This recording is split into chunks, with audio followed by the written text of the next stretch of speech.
മല്ലിയില തൊക്ക്. മല്ലിയില വെച്ചിട്ട് ഒരു തൊക്കെന്ന് പറഞ്ഞാൽ it's just like A pickle കേട്ടോ. ഇത് അരച്ചിട്ട് നല്ല ഫ്രഷായിട്ടുള്ള മല്ലിയിലയാണ്. അപ്പോൾ ഞാനിതിൻ്റെ വലിയ തണ്ടൊക്കെ കളഞ്ഞു. ആ ഇലയുടെ അടുത്തുള്ള തണ്ടുകളൊക്കെ മാത്രമാണ് എടുത്തിരിക്കണേ. ഇതിന് വേണ്ടി ഇൻഗ്രീഡിയൻസ് എന്തൊക്കെയാണെന്ന് നമുക്കൊന്ന് നോക്കാം കേട്ടോ. അപ്പോൾ അതിന് വേണ്ടിയിട്ട് ഇപ്പോൾ ആദ്യം ഞാൻ പാൻ വെച്ചിട്ട് ഒരു 2 ടീസ്പൂൺ നല്ലെണ്ണ ഒഴിക്കുകയാണ്. ഈ നല്ലെണ്ണ ഒന്ന് ചൂടായിട്ട് വരട്ടെ. അറിയോ, ആദ്യം ഒരു 5-6 മുളക് കണ്ടോളൂ. ഈ മുളക് നല്ല എരിവുള്ളതുകൊണ്ട് ഞാൻ 5 എണ്ണമാണ് എടുത്തിരിക്കണേ. 1 ടേബിൾ സ്പൂൺ കടലപ്പരിപ്പ്, 1 ടേബിൾ സ്പൂൺ ഉഴുന്നപ്പരിപ്പ്. ഇത് നന്നായി ഒന്ന് സോട്ട് ചെയ്യാം.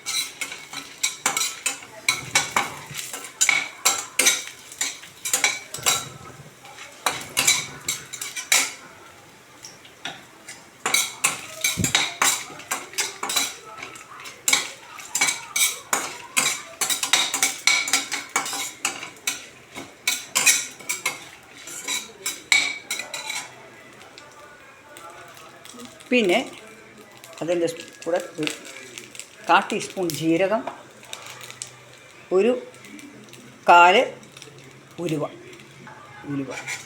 ഇതെല്ലാം കൂടി ഇട്ടിട്ട് നന്നായി ഒന്ന് സോട്ട് ചെയ്യാം.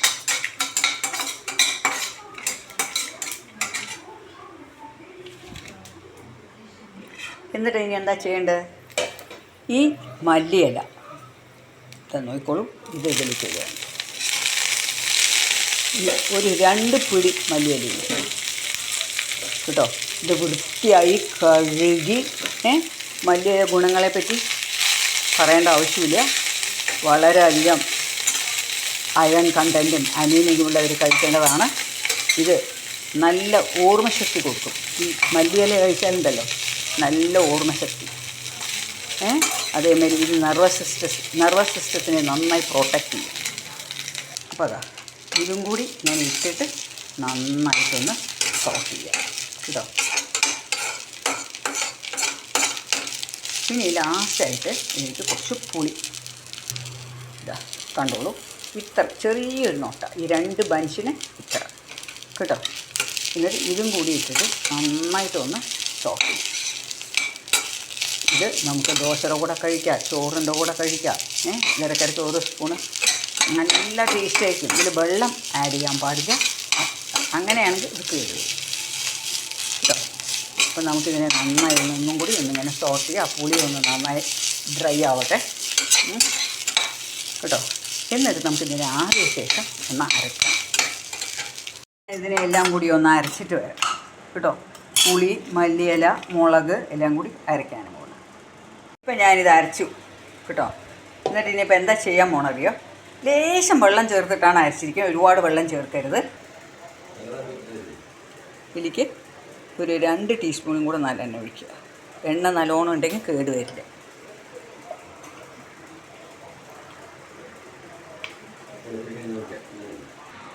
ഇതിലേക്ക് ഒരു 6 വെളുത്തുള്ളി, കുറച്ച് വലുതായിരുന്നോടെ ഞാൻ അതിനെയൊക്കെ കട്ട് ചെയ്തു കേട്ടോ. വെളുത്തുള്ളി നല്ലോണം ഒന്ന് വഴറ്റി നല്ല മണം വരട്ടെ. ഇതെല്ലാം നല്ലെണ്ണയിൽ തന്നെ ചെയ്യണം. എന്നാൽ പിന്നെ ഇത് കേട് വരികയില്ല. എത്ര ദിവസം ഇരുന്നാലും കേടും. നല്ലൊരു മണം വരട്ടെ. ഞാനിതിൽ കടുകൊന്നും പൊട്ടിക്കുന്നില്ല. വേണമെങ്കിൽ കടുകിടാം. കടുക് പൊട്ടിച്ചിട്ട് എനിക്ക് ഈ തൊക്ക പറയുന്നത് ഉണ്ടാക്കുന്നതിൽ വലിയ താല്പര്യമില്ല. അപ്പോൾ ഞാനിതിന് നല്ലോണം തുടുത്ത നിറം വരട്ടെ. ഞാൻ ഈ വെളുത്തുള്ളി ഒരുപാട് തൊലിയൊന്നും കളഞ്ഞിട്ടില്ല കേട്ടോ. ഇപ്പോൾ തൊലി ഉള്ളതാണ് നല്ലത്. നല്ല മണം വരും. ഞാൻ കഴുകിയിട്ട് നല്ലോണം വെളുത്തുള്ളിയെ കഴുകിയിട്ട് തലഭാഗം മാത്രം നന്നായി ഒന്ന് കളഞ്ഞു. ഇതൊരു നല്ല നിറം വരട്ടെ. ഇപ്പോൾ വെളുത്തുള്ളി വലിയതാണ് കിട്ടുന്നത്. പക്ഷെ ശരിക്കും ചെറിയ വെളുത്തുള്ളിയാണ് നല്ലത്. എന്താ കാരണം വെച്ചാൽ അതിനാണ് കൂടുതൽ മണം കേട്ടോ. ഇതൊക്കെ ഇങ്ങനെ പണ്ടൊക്കെ നമുക്കിത്ര വലിയ വെളുത്തുള്ളിയൊന്നും കിട്ടില്ലായിരുന്നു അല്ലേ. ഇപ്പോൾ വെളുത്തുള്ളിയുടെ നിറമൊക്കെ ഒന്ന് മാറി വന്നു. അപ്പോൾ ഞാനിതിനെ ഈ അരച്ചത് ഇതിലേക്ക് കൊടുത്തു കേട്ടോ.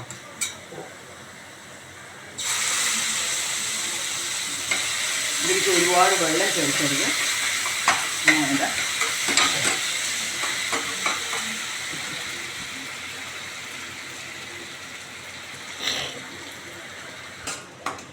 ഇതിൻ്റെ വെള്ളം ഇത് ഒന്ന് നല്ലോണം തിക്കായി വന്നു കേട്ടോ. നല്ലോണം ഒഴിച്ചു. ഞാൻ ശരി കുറച്ച് നോക്കിയപ്പോൾ എനിക്ക് ലേശം ഉപ്പ് കുറവാണെന്ന് തോന്നി. ഉപ്പ് ഇതിൽ നന്നായി വേണമല്ലോ. അപ്പോൾ ഞാൻ ലേശം കൂടി ഉപ്പിട്ടു. ഇനി ഇത് നല്ലോണം ആകിയ ശേഷം നമുക്ക് ഓഫ് ചെയ്തിട്ട് കുപ്പിയിലാക്കിയിട്ട് വയ്ക്കാം. ശരിക്ക് ഇതിലെങ്ങനെയാവുമോ നല്ലോണം പാതി നിൽക്കണം. എന്നാൽ ഇത് കേടേ വരില്ല. നമുക്ക് എത്ര ദിവസം ആണെങ്കിലും ഇതിനെ വയ്ക്കാം. അപ്പം ഞാൻ ലേശം കൂടി 1 ടീസ്പൂൺ കൂടി നല്ലെണ്ണ ഒഴിച്ചു. എന്നിട്ട്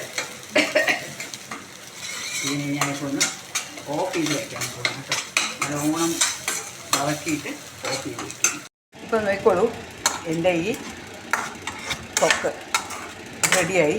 ഇതിൽ കുറച്ച് വേണമെങ്കിൽ ശർക്കര പൊടിയോ അങ്ങനെ എന്തെങ്കിലും നിങ്ങൾക്ക് പുളി ബാലൻസ് ചെയ്യണമെങ്കിൽ ചെയ്യാം.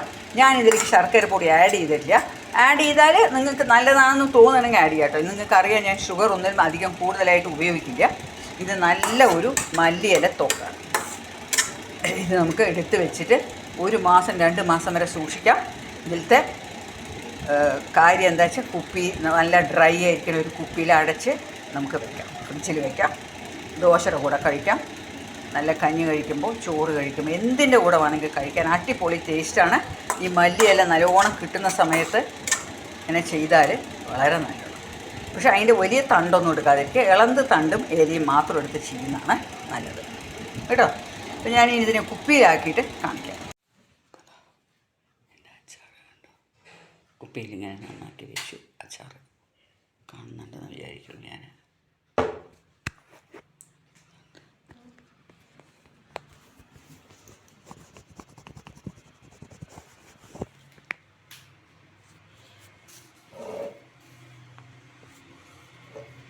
ഇപ്പോൾ കണ്ടോ, ഇത് കുപ്പിയുടെ കളറ് കാണുന്നതാണ് കേട്ടോ.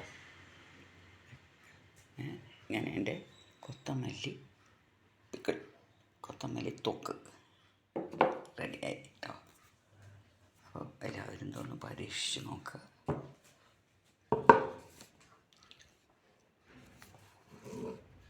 ഈ കൊത്തമല്ലി തൊക്ക് വളരെ എളുപ്പത്തിൽ എങ്ങനെ ഉണ്ടാക്കണമെന്ന് നോക്കാം കേട്ടോ.